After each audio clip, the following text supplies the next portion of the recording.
15-րդ օրն է, ինչ մայիսի 4-ից կորած 2-ամյա Տիգրանին դեռ չի հաջողվել գտնել։ 15 օր է ողջ հայ հանրությունը շունչը պահած փոքր հույսով անգամ սպասում է հրաշք լուրի։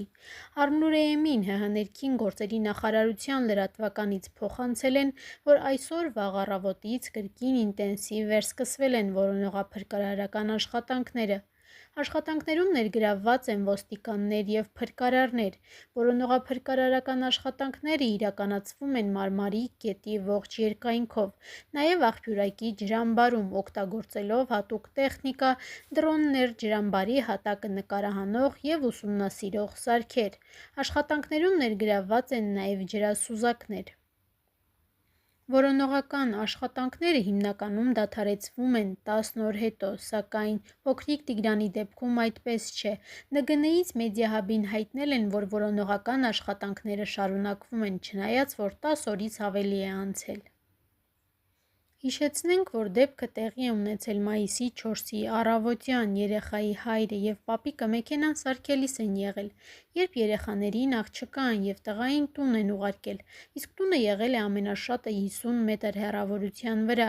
Երբ դուստրը տուն է մտել, մայրը հետաքրքրվել է, թե տղան որտեղ է, իսկ 4 տարեկան քույրն ասել է, որ իր հետ չէ։ Ծնողները փորձել են ձայն տալ, գտնել, իսկ երբ թաղամասում փնտրելուց հետո չեն գտել,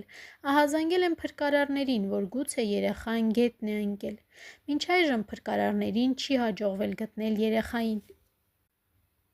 Լրատվամիջոցների հետ զրույցում Մարմարիկում անհետ կորած 2-ամյա Տիգրանի հայրը և արդեն շատ այլ անձինք առավել հավանական են համարում այն տարբերակը, որ երեխային գողացել են, քան թե գետն է քշել տարել։